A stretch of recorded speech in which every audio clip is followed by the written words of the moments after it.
What's up guys, welcome back to Naturally Xandra. Today's video is going to be a preparatory video. I don't even know if that makes sense right now, but it's going to be a prep video in regards to my protective style. This video is to give you an inside scoop of what I do to basically prepare my hair, like, you know, get the moisture it needs, cleanse it the way it needs to be cleansed, and all that good stuff.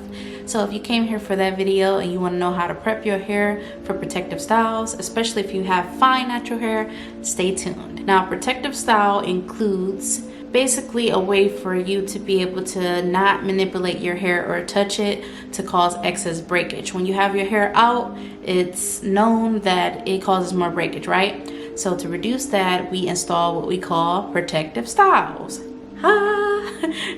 But a protective style is to basically protect your hair. It's to do whatever it says it's going to do if you install it correctly. I'm going to start off my routine with first clarifying my hair.